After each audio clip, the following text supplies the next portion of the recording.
Back to you, Fola.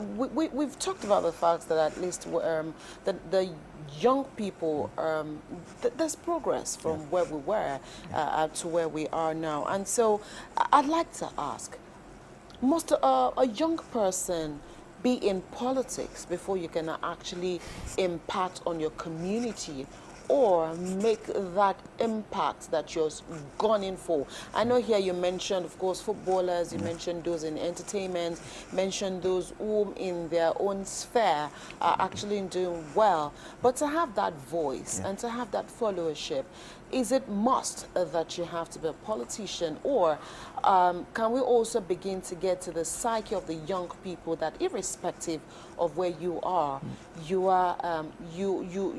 can actually evolve and make your impact wherever? Yeah, they sure don't have to be in politics to make their impact.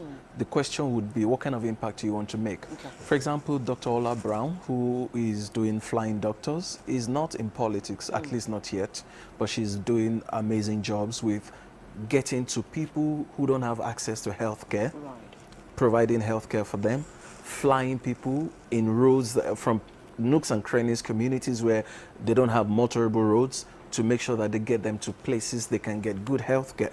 There are quite a number of other people. There's a young man who is a teacher in almost an insignificant, well, don't let me use insignificant, almost a neglected community, but you need to see the way he's providing amazing inspiration to the young people in that school. And he's doing a lot, he's putting it out there. So I don't think that we have to be in politics to be able to make an impact. However, if the impact we want to make has to do with legislation, that's where politics comes in, because you can do all the things that you're doing. It can be fantastic. If the wrong legislations are made, it can wipe out everything you've been doing. So that's the importance of legislation.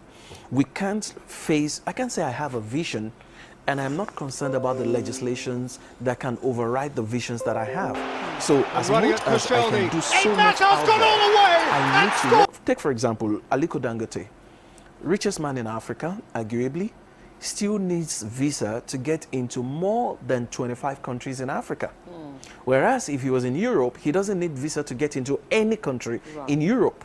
So why is it that difficult for him? It's a matter of legislation. He's not in politics. He can't make that law.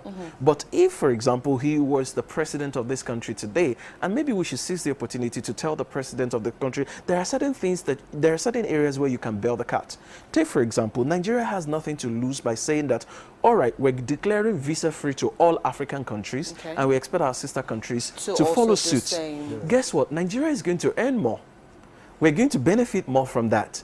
Because what happens is that there are so many other Africans who want to bring businesses to Nigeria, but because of regulations, restrictions, visa and all of that, they can't come in. Africans should be able to move around, but that's not even the subject.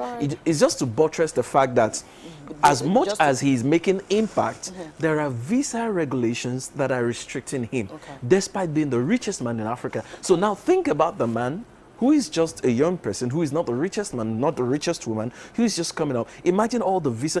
If you want to start some businesses in Nigeria today, you have more tax problems to worry about than customers. Right, so these are some of the bottlenecks that you see as hindrances. Exactly, which is why if you're trying to make the impact in the regular society, we still need people to change what the legislation is saying. If not, no matter what you do, legislation will kill everything that you're doing.